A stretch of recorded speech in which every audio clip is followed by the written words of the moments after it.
In West Africa, there's a sliver of coastline tucked between Senegal and Guinea, a place of just stunning, startling contradictions. This is a country where mangrove forests seem to whisper ancient secrets, and where rare saltwater hippos roam through pristine island chains.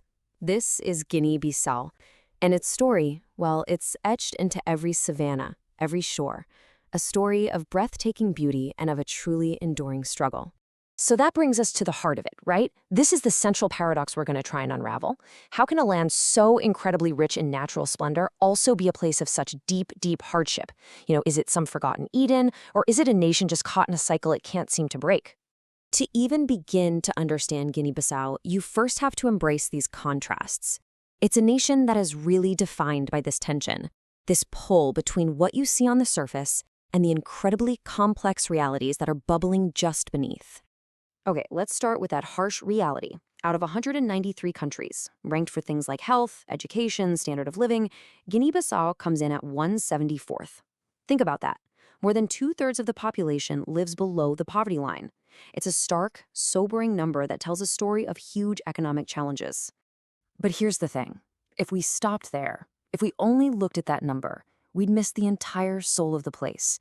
Because what a statistic like that just can't capture is the resilience, the deep history, and the sheer unconquered spirit of this land and its people. So we have to look beyond the data. And on the other side of that story, just picture this, the Bajagos Archipelago.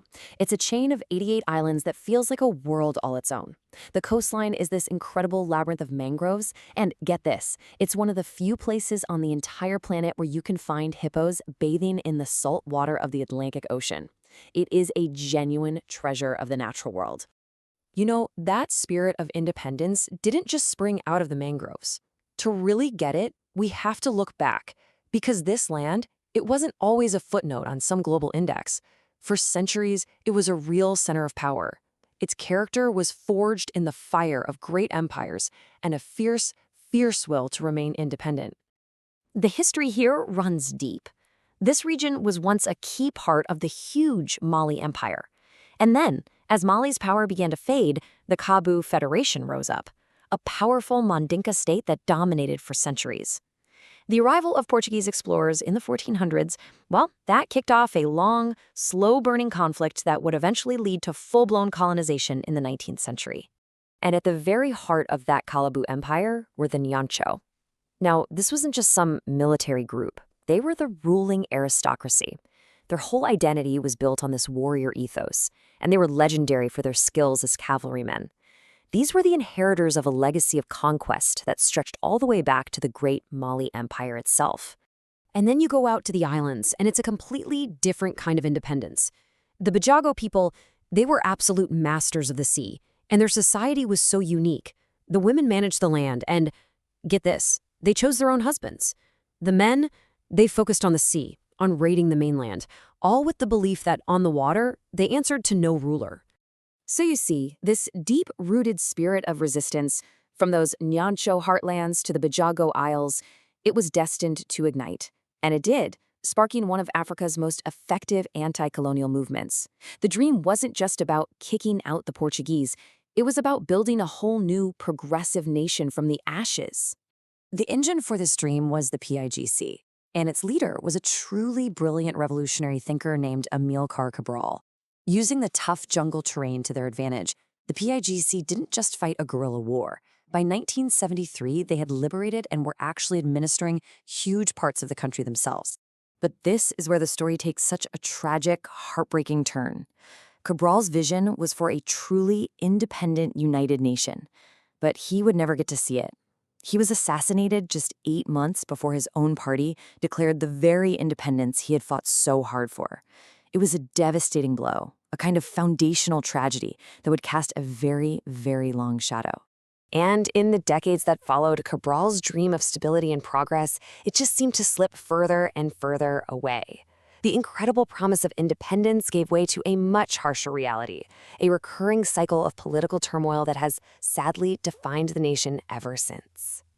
The years that followed are just a testament to that tragedy. Look at this timeline. It is a relentless pattern. A coup in 1980, an army uprising that sparks a civil war in 98, the assassination of the president in 2009, more coups, more military takeovers. And the result of all this? No elected president has ever managed to complete a full 5-year term without being disrupted. This chronic instability has just crippled the country's development. And of course, when there's that kind of power vacuum, something always rushes in to fill it. Starting in the mid-2000s, international drug traffickers saw an opportunity. They began exploiting Guinea-Bissau's instability, turning it into a major hub for cocaine flowing from Latin America to Europe. The warning from the UN was chillingly blunt. The country was at risk of becoming a narco state. But, and this is a huge but, against this backdrop of political failure and outside threats, something else has not only survived but actually thrived, and that is the nation's culture. This is where you find the real, the true, unconquered soul of Guinea-Bissau. You find it in its people.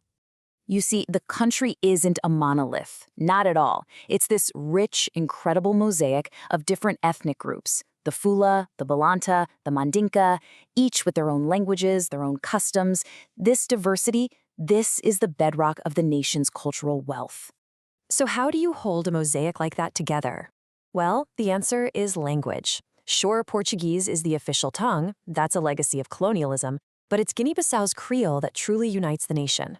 It's spoken or understood by over 90% of the people. It's the language of the street, the market, it's the language of national identity. And you can actually hear that unity in the music. The national sound is gambé, and it's a style that just perfectly captures the culture's genius for fusion. It takes the folk traditions from 10 different ethnic groups and weaves them together into this single, vibrant, polyrhythmic beat. It is, quite literally, the sound of resilience. Which, of course, brings us right back to our central question. Guinea-Bissau is a land of stunning beauty and heartbreaking struggle. Its political story is one of turmoil, but its cultural story is one of fusion and unity. So where is the real Guinea-Bissau? Is it defined by the fragility of its government, or by the enduring strength of its people, their language, their music?